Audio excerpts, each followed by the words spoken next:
Hello, we are here in Unit 8 discussing Chapter 9, which deals with marketing research. And this week, what we have in store for us is a creative meeting where we will be discussing how we can help MCC with some research to better serve students or our community. And also, we will be doing a job task that involves looking at some secondary research from Claritas. And I want to help you with that now. So I'm going to share my screen and let's take a look at this Claritas data. And here we go. So if you go to mybestsegments.com, you will come to this page and you can get to the zip code lookup either by clicking on this button or this one. So I'm going to do the enter zip code version. And we are going to look up the zip code 90210. And I have, I guess I've been there a long time ago, but I kind of know about 90210 from the TV show, so maybe you do too. This is Beverly Hills, California. And Beverly Hills, California looks very different than the zip code I live in. So let's look at, well, first let me tell you about how Claritas PRISM research has been done. So they have created 66, I believe, groupings of people, and they do some research and decide which of those 66 segments, which 5 best represent the zip code. So in the case of 90210, they believe that upper crust, movers and shakers, urban elders, great power, and money and brains are the 5 segments they have created that best represent the people in that area. Now that does not mean that someone in another target segment couldn't live there, but these 5 best represent it. So let's read one of these. So if you click on it, you get upper crust. I'm clicking on upper crust and we're waiting. And we're still waiting. I think I can read this to you though. This is the nation's most exclusive address. Upper Crust is a haven for wealthy, empty nesting couples over the age of 65.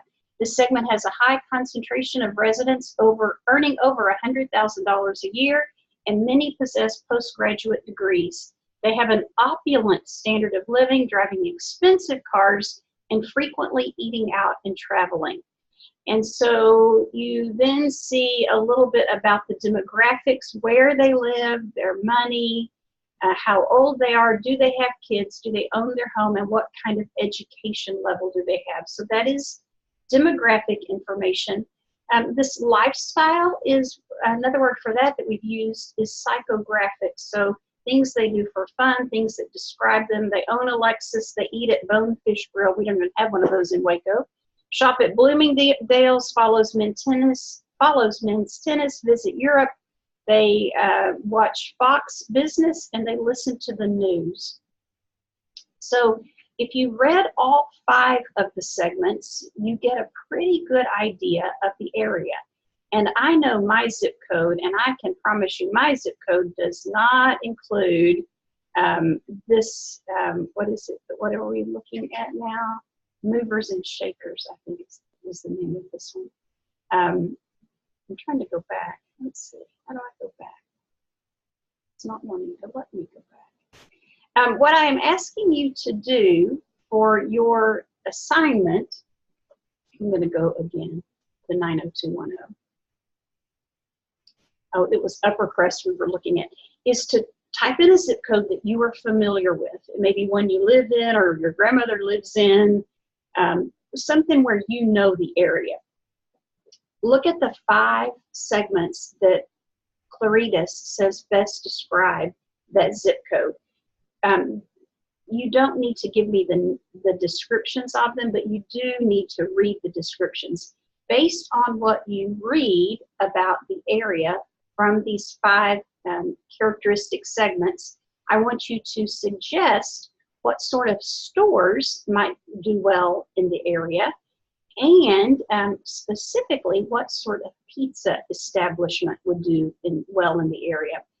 I think you will find this interesting. I think you get a really good idea of the area that you're studying. What this research is called is geodemographics. It's geography and demography, also with some psychographics, so you get a good feel of the neighborhood. Again, I want to say this does not mean that everyone who lives in these zip codes would fall in one of these categories, but it's a pretty good representation. The other thing I want to tell you is this is the free version, so we're not paying money to use this. This Claritas research is a very detailed research that people pay a lot of money to subscribe to. If you were paying the big bucks to subscribe, you'd get a lot more detailed information.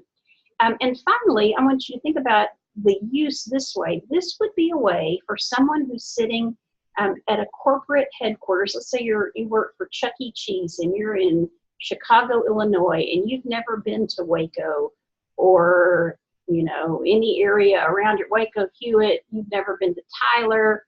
But this information, especially the detailed version, can really help you know, is this a place I'd want to put my Chuck E. Cheese? Is 90210 where I'd want to put my Chuck E. Cheese? So it can let you know the neighborhood. That is a good example of how secondary information can be really beneficial for marketers. Hope you enjoy this. Hope you have a great week. Talk to you later.